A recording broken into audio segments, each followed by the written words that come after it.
Because I don't think anyone can argue Caitlin Clark has changed the game. She changed it in college and in the WNBA. We know she broke all those records in college. But what was it about Caitlin that has just garnered so much attention and changed things the way that she has? You know, Rihanna, obviously she's a basketball player, clearly, as you can see. But she's also an entertainer. What if the biggest star in professional sports league was also the subject of its most devastating public takedown? A bombshell motel, all booked by legendary sports journalist Christine Brennan, focusing on Caitlin Clark, who skyrocketed to become #1 best. This isn't just celebratory biography, it's an explosive expose that peels back the non-league that was not only prepared for its generational talent, but may have been the book's immediate massive success suggests the public was starving for the real story. And now that it's out, the fallout is shaking the very foundation of the league. Own golden goose.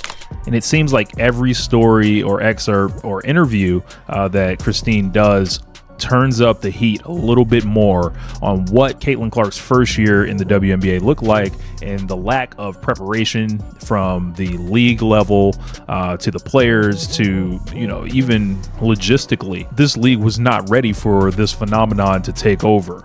The book, titled Asterisk, Caitlin Clark, the transcendent star and the revolution in women's sports, Asterisk, isn't just selling out in stores, it's systematically dismantling.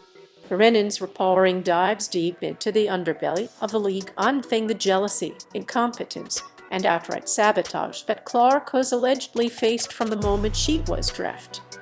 It paints a stunning picture of a league that, instead of ruling out the red carpet for its saviors, instead meant to trip her at every team. The pages are filled with accounts of veteran players' resentment and leadership as baffling in action, exposing the secret that many had suspected but could never prove by the league's establishment. This league is full of drama, absolute drama. Now, we knew when Christine Brennan, the journalist who wrote the upcoming Caitlin Clark book, the stories emerging from this book is going to light the league on fire. I mean, seriously. We got an altercation between Brennan and Dejanay Carrington. It doesn't even have to do with the eye gouge, which we know Dejanay flipped her wig off over. What was meant to be chronicle of a historic rookie season has morphed into something far more potent, damning indictment of the WNBA and our leadership structure. The book lays bare a series of catastrophic miscalculations and failures, suggesting the organization is fundamentally broken from the top down. The panic currently gripping the league's headquarters is described as palpable, spreading with more speed and intensity than one of Clark's signature logo freeze. Every chapter seems to reveal new layer of mismanagement, turning what should have been triumphant year into a public relations nightmare and forcing executives to confront the uncomfortable reality. The story was no longer just about basketball. It was about systemic collapse being broadcast to the world. Christine spoke with somebody from the W who she did not name, and she asked that person, do you know how big this is going to be? And that person responded, yeah, this should be the biggest thing since Maya Moore. Now, Maya Moore is an all-time great player. Maya Moore has never sniffed what Caitlin Clark has meant to the profile of women's basketball. And Christine Brennan was shocked that they would compare it to that. The success of Brennan. When journalist of Christine Brennan's caliber veteran who has covered an incredible 21 Olympic Games and authored 7 successful books choose to write an unauthorized. But here's the detail that's causing WNBA executives to break out in cold sweat. This book is the furthest thing from a promotional flop piece. It is a meticulously researched, comprehensive expose that chronicles in excruciating detail just how spectacularly unprepared and strategically inept the league was for the single. Instead of celebrating Clark's arrival, the book argues the league fumbled its golden opportunity, exposing shocking lack of foresight that bordered on professional negligence. Caitlin Clark is way more important to the WNBA than Tiger Woods was to men's golf, even though he was huge. And to then see this negativity, like why? and what should have been done. I looked seriously at the leadership of the WNBA. And how could you not be prepared for this moment? You've seen it happening in the Big Ten. You've seen it in Iowa. You see these TV ratings. And then what? The book's runaway success validates a truth the WNBA has been desperately trying to suppress. Caitlin Clark's influence operates non-plain and entirely separate from a league, while established veterans and other teams continue to struggle with half-empty arenas and fight for media scraps. A book about Clark, one she didn't even authorize in. This stark contrast isn't just about basketball skills anymore. It is a raw display of star power, cultural gravity, and the deeply uncomfortable fact that a single twin. It proves how brand is the product people want, and the WNBA is merely the temporary stage. People are doing a really good job promoting it for her. I mean, for the folks who are against the Brennan notion or the promotion, they surely are doing a lot of promoting for her. I mean, Dejanay Carrington. Ask yourself this: what other active player in the WNBA could book written about them without their participation and see it become national bestseller? The answer, unequivocally, is no one. And that simple fact reveals the core of the league's crisis.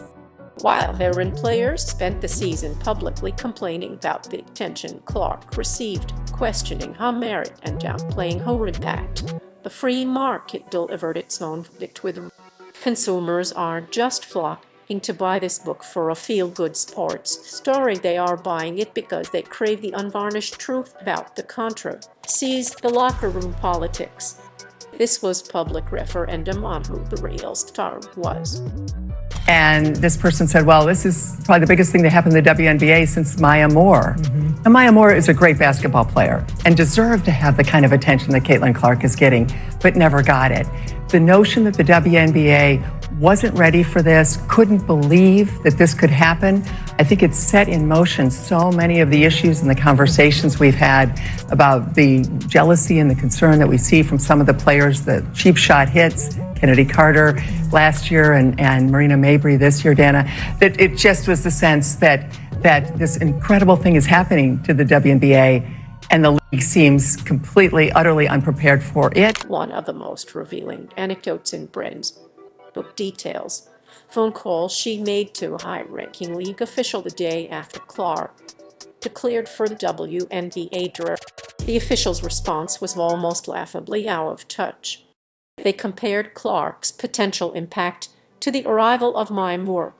Maya Moore, while fantastic player, was star within the basketball world. Clark was cultural supernova who had already shattered every viewership record in the history of. That single comparison revealed a catastrophic misunderstanding of scale, proving the league's leadership was not just unprepared, they were living in different reality, completely oblivious to. Hey, what's going on, y'all? This is Juice from the court. This is GT. Look, I just met a young fan right here who traveled over 852 miles in CCC. We gonna make sure you get this box checked off, all right? So y'all stay locked in, all right? Let's get it. I love it. The incredible scope of Clark's magnetism isn't confined to American arenas. It's a global phenomenon that the WNBA seems desperate and unable to control. As Brennan has book documents and are now undertaking international pilgrimages, flying in from places like Mexico, Hawaii, and even farther broadball for specific. A recent game in Las Vegas, reporters interviewed fans who had traveled from as far as Mexico City, proudly wearing Clark's #22 jersey and explaining how she. One fan articulated the phenomenon perfectly, stating, "I flew from Hawaii just to see Caitlin Clark. I started out with Caitlin, but she definitely drew more." This is the kind of organic, star-driven growth that leagues dream of, yet the WNBA seemed to be watching it happen with fear rather than excitement.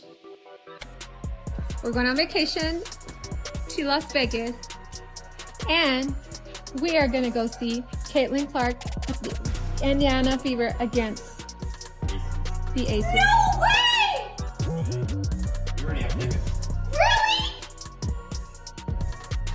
Really? Thank you. Thank you. Caitlin Clark, once in a lifetime opportunity. Thank you, guys. This burgeoning global appeal is precisely what is causing such profound panic within the WNBA. League executives are waking up to the frightening realization that Clark's fan base isn't composed of traditional WNBA followers. It's an entirely new international community. Their loyalty isn't to the league's shield logo, but to Caitlin Clark herself. The economic data is terrifyingly clear. When she's sidelined with an injury, ticket prices for her games have been shown to plummet by as much as 70% in less than 4 years. When she is healthy, her opponents are forced to move their home games to massive NBA-sized arenas just to handle the overflow. The Washington Mystics shift their game against the Fever from their intimate 4,200-seat arena to the 20,000-seat Capital One Arena, a move made for one. These aren't just basketball fans, they are Clark fans who are for now willing to watch basketball to see how. All right, Black and White Sports supporters, let's talk about Dejanay Carrington because she's angry. Dejanay's mad. That's right, she's mad about Christine Brennan's book and some of the stories that are emerging from said book. Now, what's interesting about what it is that Dejanay's saying here is you do realize there were witnesses to said story that came out. And if you actually pulled the journalist in the court, they're going to bring those witnesses in and be like, she walked in and this is exactly what happened. And the judge is going to look over at you and go. While other WNBA players are grinding to build social media followings and desperately lobbying for mainstream media coverage, Caitlin Clark is receiving the royal treatment. Her historic division of Simon & Schuster did just agree to publish Brennan's book. They are marketing it with the intense reserved for major cultural events. The book is packed with dozens of extensive interviews and exclusive behind-the-scenes reporting that journalists typically struggle to get foreign authorized biographies. Brennan herself was so convinced of the story's magnitude that she persuaded her editor to let her spend 6 consecutive weeks covering Clark's rookie season on the ground level of dedication. Olympics ended in Paris, came back, went to Indy, and I was with the Fever every step of the way. Wow. I got a chance to ask her 40 to 50 questions. Everything was, nothing was off limits. And she is, as I say in the book, she's 22 going on 40 or 50. Everything you can thrown tell. at her. I asked her about her like of the Taylor Swift post about Kamala Harris, endorsing Kamala Harris. Would she be endorsing her? You know, you could ask those kinds of questions. Most athletes, as you know, aren't happy when you ask those questions. She looks you in the eye. She gives you long answers. She's direct. She's also very, very funny. And everything was thrown at her. And she handled it in a beautiful way. I say this to a lot of... The fact that Clark herself never set for a formal one-on-one interview with Brennan makes the book's explosive success all the more staggering, and for the league, all the more. It demonstrates that the public is so intensely hungry for an honest, unfiltered analysis of the Clark phenomenon that the subject's own cooperation was completely unnecessary. People are buying a book about an athlete who didn't even participate in its creation purely because they want the real story behind the headlines and the league's blatant mishandling of its big. This commercial triumph is sending shockwaves through the WNBA because it's not just sports insiders reading about league politics anymore. It's the mainstream public. Publishers only greenlight books like this when they know theirs massive built-in audience and its bestseller status proves Clark's appeal transcends sports entirely. This is a perfect textbook example of Mean Girls. Woman-on-woman indirect violence. Snubbing a woman who's excellent simply because she got honored. This is an unbelievable example of the ways in which when a woman is excellent or ambitious, other women go silent. Or we start to ask the question, is she likable? That's not relevant. This isn't about likability. This is about whether or not she's excellent. So, sports writers and the public voter is one of the best point guards in the country. Other women, 9th best? So the men are scratching their heads. This is why we need ampleship.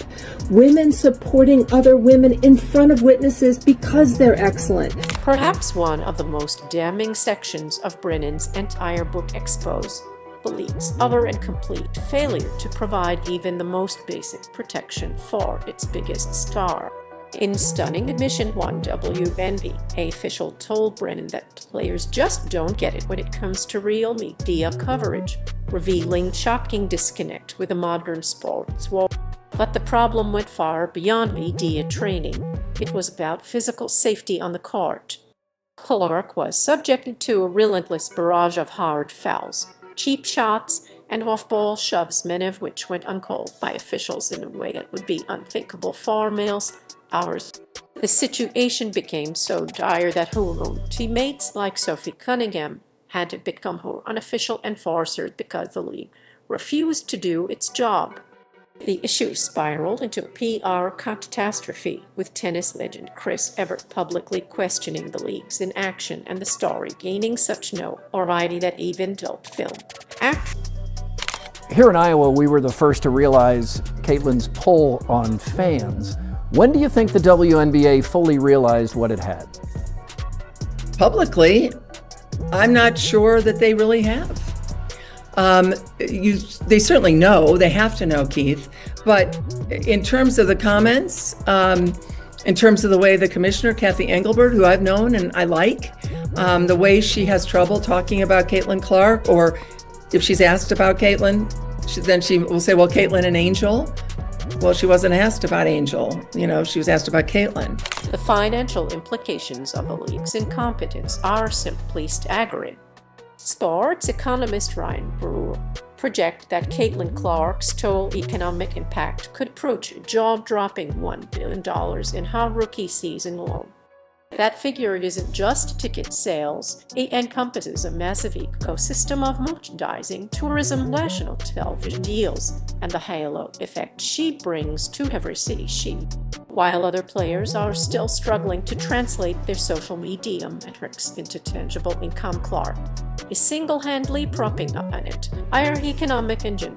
The viewership numbers present in Brennan's book are a devastating blow to the league's reputation, showing that with Clark playing the Indiana Fever averaged 1.81 million viewers the second she was injured. That number collapsed by 53% to just 847,000, exposing the terrifying dependency of the entire league on the health. The Fever shattered the league's all-time attendance record, not because they were a championship team, but because hundreds of thousands of fans traveled from all over the country for the soul. Apparently, the leadership in U.S. women's basketball was so worried about people's reactions to Clark's playing time, so concerned about critical posts on X and Facebook and the like, that they didn't want to deal with any of it. That is honestly, it's not fair to her. Well, it is, and I've covered the Olympics for a long time, actually since the '84 LA Games, and I've never seen a worse team selection decision ever. Here you've got this person who's not only playing great at that point, her statistics were better than some of the players they did put on the Olympic team. Potentially the most damaging chapter in Brennan's book dissects the monumentally poor decision by USA Basketball to exclude Caitlin Clark from the 2024. The book meticulously reveals how the single act of gatekeeping cost the league and the sport an immeasurable amount of international exposure and a golden opportunity to captivate a global. When the U.S. women's team ultimately won gold in Paris, the viewership numbers told a grim story.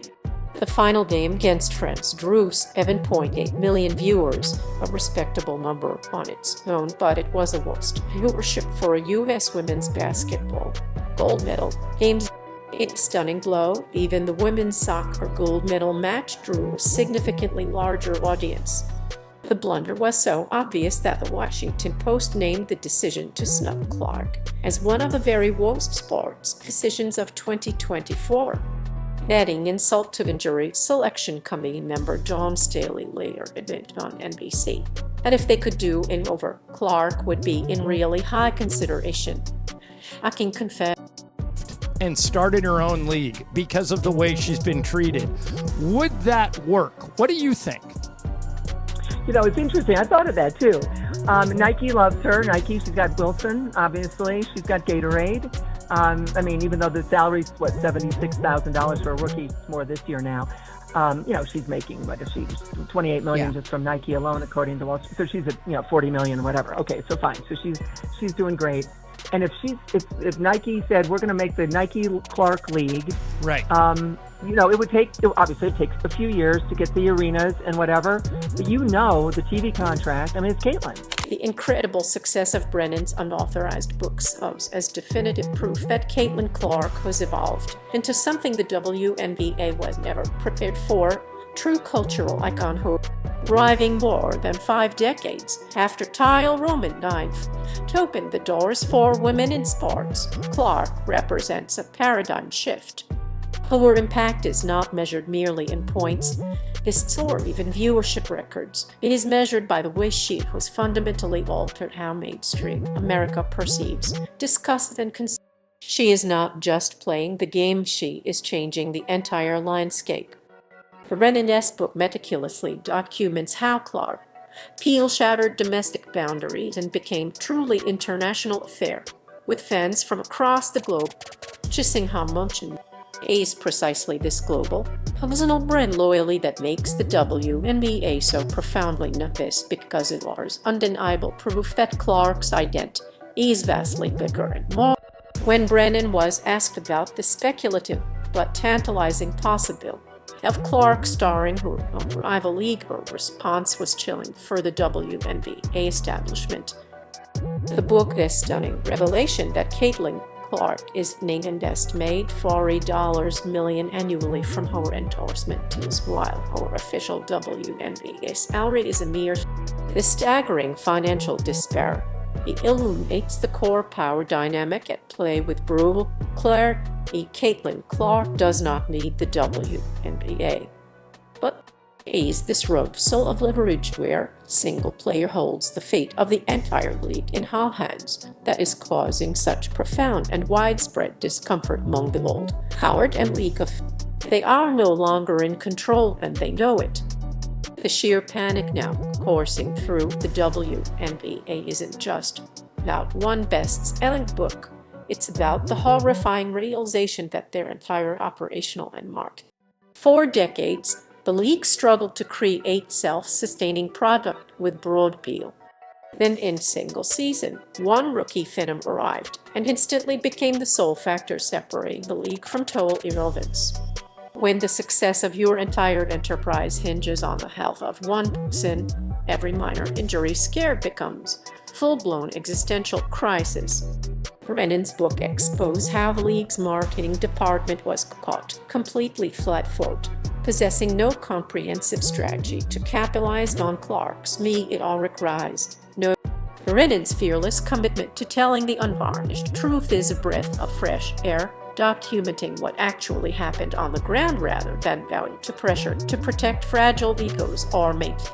The result is a story of unprecedented opportunity met with unbelievable incompetence.